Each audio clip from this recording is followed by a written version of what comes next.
insights from either one of those processes? So my role as a manager and how I managed up to increase our staff? Yeah, to advocate for staff and how that relates to your team. Any insights there? Yeah, that's a good question. That's a multifaceted question. Yeah. So as far as like my role as manager, the things I'm doing now are a lot of communications with staff, the UX lead, doing UX research, and sort of directing the flow of our projects and trying to clear roadblocks for the team. As far as managing up to try to get more teams, is that what you're asking about? Adding staff, yeah. Yeah. My boss has been super supportive, and having a rolling list of projects that we're working on and understanding the current workload and okay, well, if we want to help the organization grow this way, if we want to take on these types of projects, then we're going to need X amount of staff, and we're going to need this kind of support. Otherwise, here's what we can offer you with the limited resources we have. And it's also been helpful to seek people who come from outside of library land, who have experience in the private sector, who can really bring in that perspective. It's been very helpful. I hope that answered your question a little bit. Thank you. Thanks. Mark. Hi, Erin. Hi. I'd kind of be curious to hear from you what a mentorship program for managers, or particularly new managers, might look like. I know that I've had sort of an irregular group of people sort of from the code4lib community that, you know, we've had a series of phone calls or Skype calls to talk about this. But this is also me saying I would be interested in that. I would also be interested in that. So I'd be curious to hear your thoughts, but I'm also putting it out there. I'd love to talk more about that. So I think this would be a great topic for a breakout group, perhaps, because I think we have some other managers in the room who are wanting to talk about this. So yeah, mentorship that'd be great within code4lib and even within libraries. And I've sought that out unofficially from other librarians in my organization who are outside of my department division chain, just talking to them about it, and it's been very helpful. thanks. Thank you. We're going to have to catch it, yeah. Are we done? We have no time. So Okay. Thank you, everybody.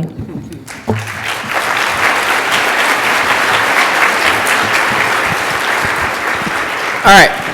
So we just as a reminder, so we keep these things going pretty closely, and so that means we don't get as much time, I think, as everybody wants for questions. But that's what we have all of these great breakout times for and social events. So if you don't get to ask your question, make sure you catch the speaker group. So our last one before lunch is Coral Sheldon-Hess.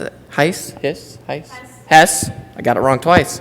And it's called Leveling Up Your Coding with Code Club. Yes, you can talk about it. Okay, thanks.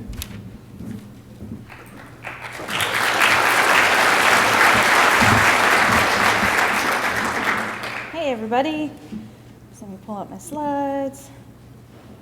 I think that's the one. Yep. Where's the present button? There we go.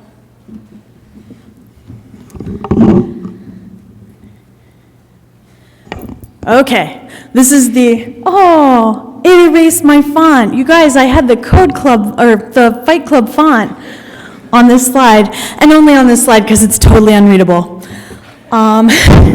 So the slides are online if you want to follow along, if the internet is working. Also, just so you know, I have not seen my pet birds for about 2 weeks. That's going to make sense in a minute. Something really important to point out right at the beginning. I'll try to back up. Yes, I'm the one up here talking about Code Club, but any person named on this slide could just as easily be up here talking about Code Club. The initial idea was Yitbarek's idea. That link there goes to her really fantastic talk about the Code Club she and her friends run. It's a little different than ours. I'll talk about some of the similarities and differences as we go along. And then the LibTech Women Code Club is very much a collaborative effort. And actually there are 2 code clubs. If you are a woman in library technology and you would like to join a code club, that is full of women in library technology, talk to one of us, me, any of the people listed on the slide, and we'll let you join. If you are not a woman or you don't want to be in a group that is just women, that's okay, because the second half of this is how do you make your own code club. First, we're going to talk about why. Why indeed? Bird? Yeah? So a thing that a lot of us spend a lot of time thinking about, at least I do. Okay, I'm a developer. I know how for loops work, functions, got it. I don't really need any of these kind of intro tutorial things. But how do I get better? How do I go from, okay, I'm a programmer to I'm an awesome programmer? Turns out, if you ask around, you ask people who are already themselves awesome programmers, they tell you the way you get better is you read code. If you're using a module, read the module. If you're using a library, read the library. And that's really good advice. I mean, it makes sense, right? Authors read a lot of books. It carries over.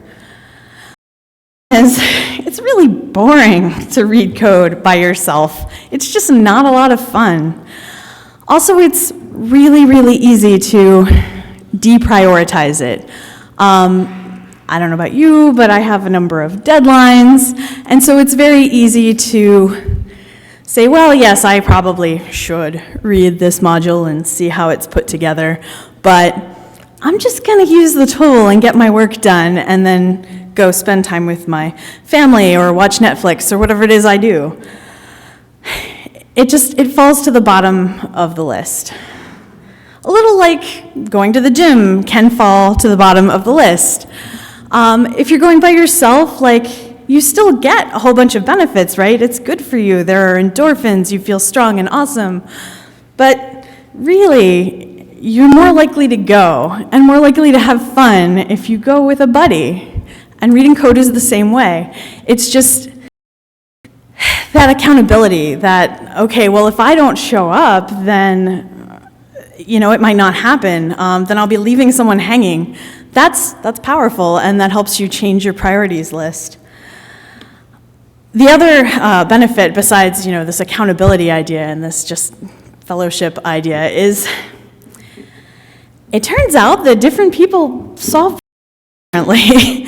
And especially in the case of our code club, which is a little different than Sauron's because they all went to a kind of a code school thing together. So they all sort of knew the same tool set. They all had kind of the same level, the same background, and they always read Ruby code. We do not all have the same background. As you all know, the path into technology in libraries is varied.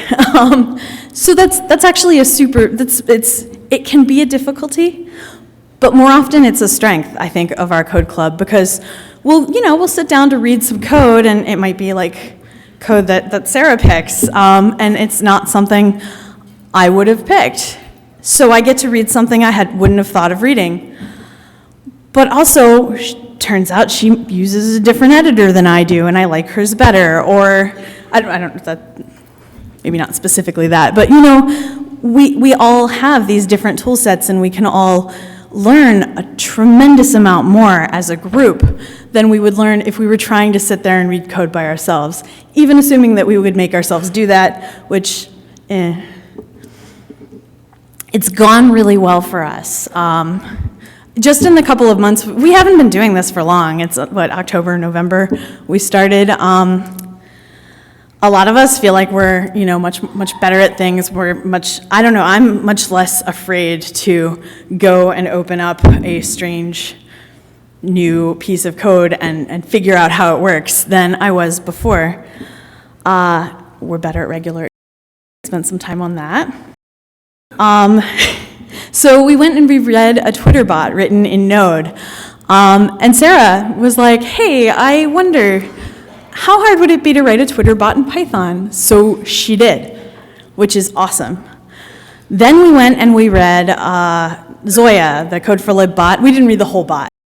We read some of the plugins for Zoya, and Catherine went and put a bot in the LibTech Women IRC channel, and we have plans to make it fantastic.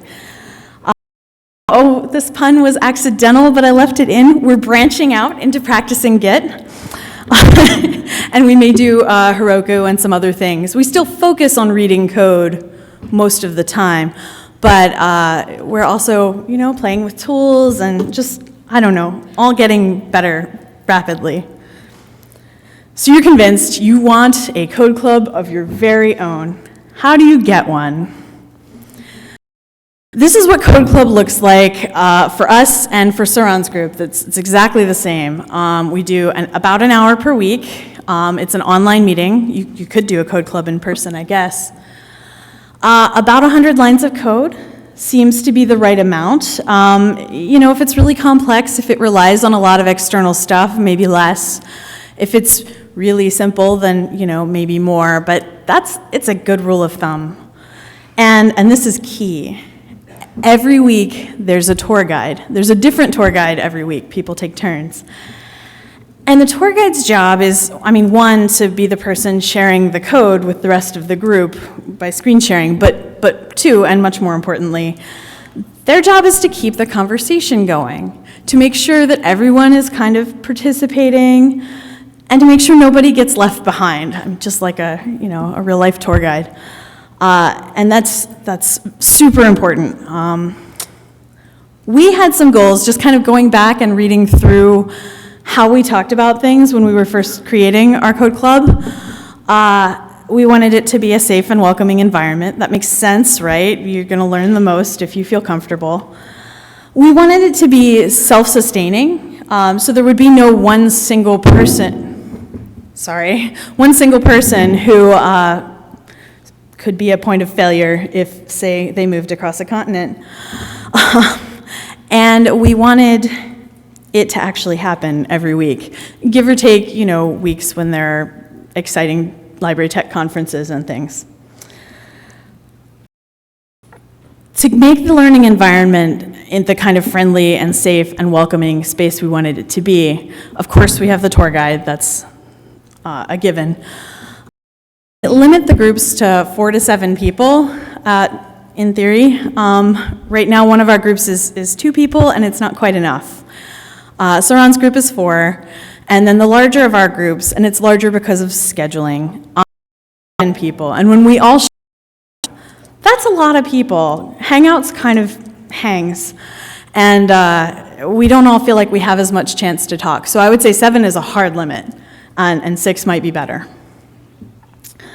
We agreed really early on that it would be important, that it would be important for us to, over time, we realized that it takes a certain vulnerability to say, I don't know how this works.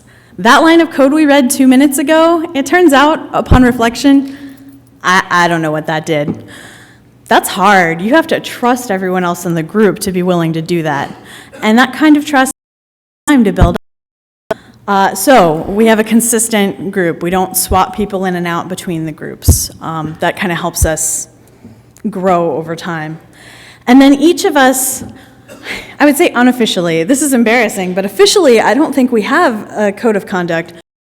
Though I would say we have been following the Hacker School rules. Selena referred to them earlier, and there's a link there if you would like to go read all 4 of them.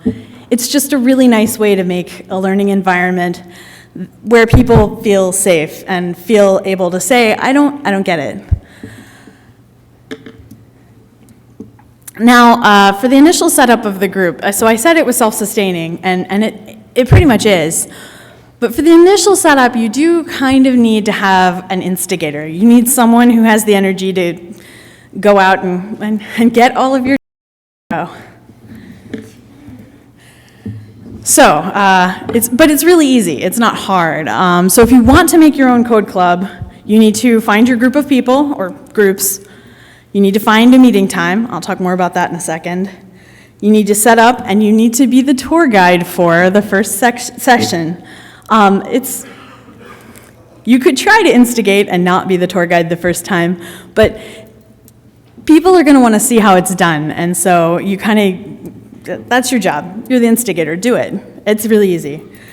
And then make sure that there's a second session scheduled with a tour guide set up for that session. And once you've had the first 2 sessions, it really seems like it kind of rolls from there. Especially these 4 helpful technologies. We use Doodle for the initial timing, Google Groups, or any mailing list software really, just some sort of long-term kind of email communication. Google Drive or some other way of sharing documents, and then Google Hangouts. And actually, I'm going to stick with that. You should probably use Google Hangouts because the screen sharing is really nice, and it's a very easy technology. But use what you want. If anybody's unfamiliar with Doodle, it's amazing. It's doodle.com. This is what it looks like when it's filled out. The 2 things I would say as an organizer, if you're using Doodle, 1, it doesn't let you say, okay, this is a generic Tuesday. It makes you say, this is Tuesday, February 24th. So when you send out the email with the link to the Doodle poll, just tell people, and I've done this multiple times and people get it. It works out okay. Hey, fill this out for a normal week. This is the week. This is not actually the week of February 22nd. People get it and they do it right. Other pro tip from someone who has lived in Alaska, enable time zone support.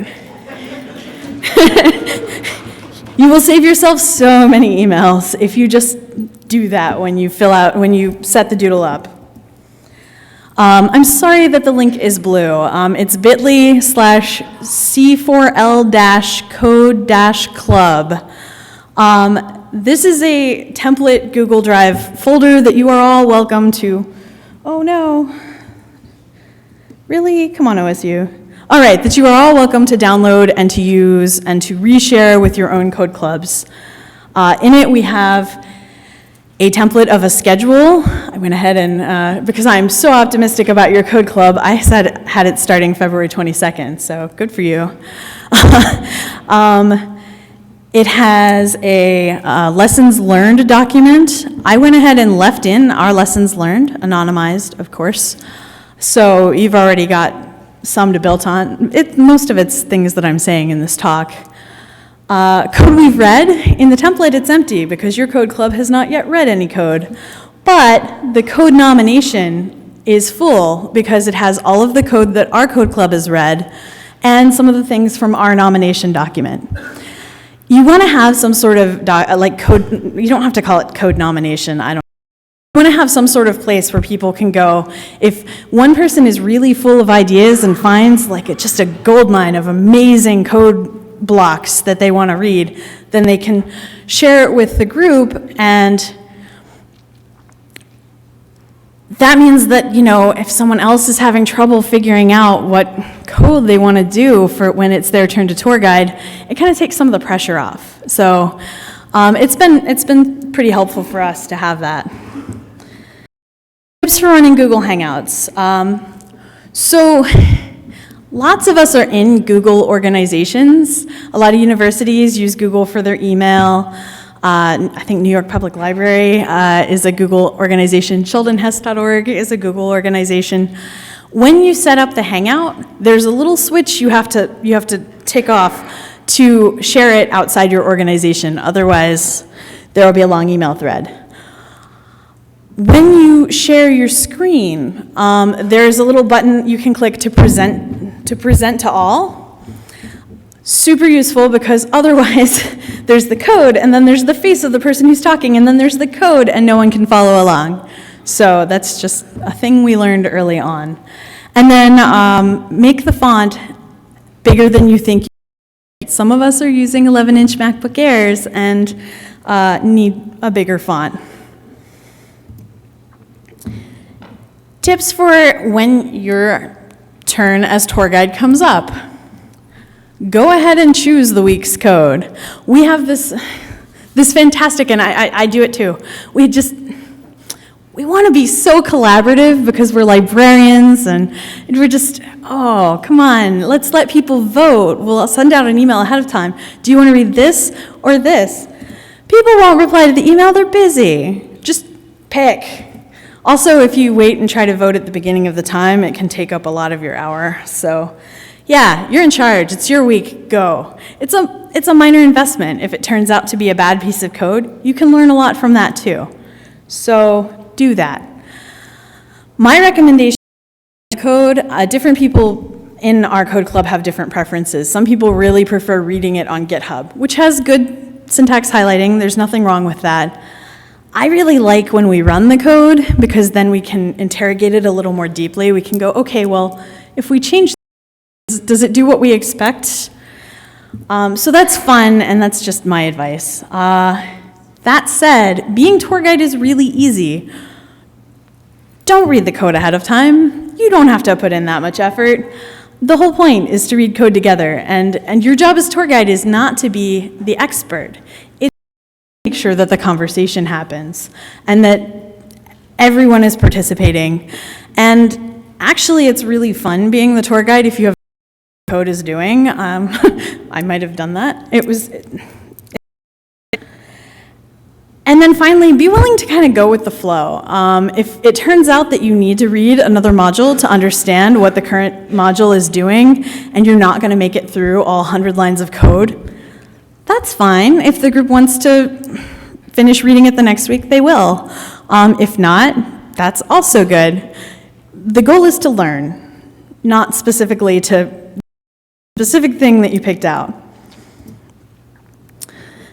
For every participant, including the tour guide, be brave. If you don't understand something, say so.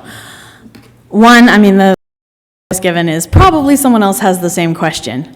But even if they don't, we also all know that you learn a lot by teaching. So you're giving someone the opportunity to deepen their understanding by helping you to understand. So do it. Be brave. It's hard, but do it. And then be kind.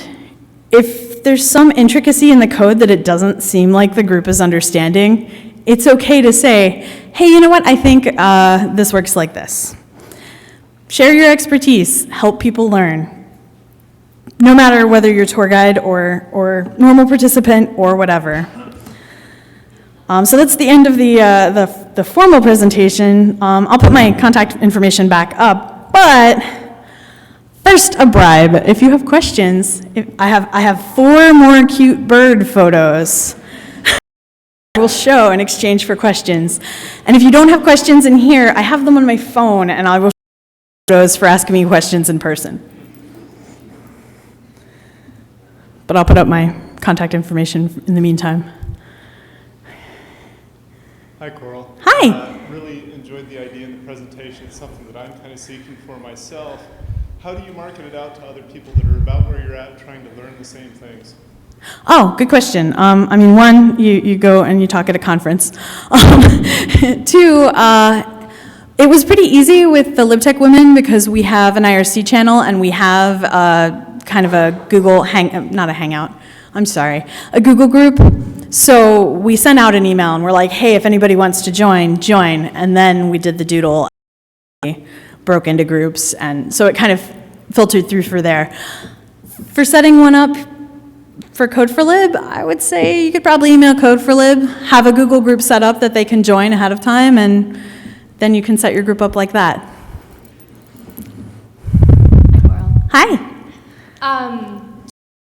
Like library-specific things in mind, what advice would you give as far as good to look into or maybe do a code review? It seems like it's hard to sort of find something that's an attainable, like 100-ish lines of code for me, gem or... Right. And it turns out they don't have to be actively maintained. I don't know if we told him, but we read Eric Fedaplace's code. It was some code that just interfaced with PyMark, and it was specific to his system, and he didn't really plan for other people to use it probably, or at least maybe not to read it without talking to him first. And we pointed out the things in there that we would do differently if we were writing it for users rather than just for ourselves. But it was really good. Anything that's going to touch on PyMark obviously is going to be Python disposed here. Probably other people have really good ideas, because a lot of our stuff hasn't been library specific. If you tweet about them or put them in the IRC, and I'll try to gather them and put them in a blog post or something afterward. So we've got, Okay, we're done. But I have 2 more bird photos, so come find me later.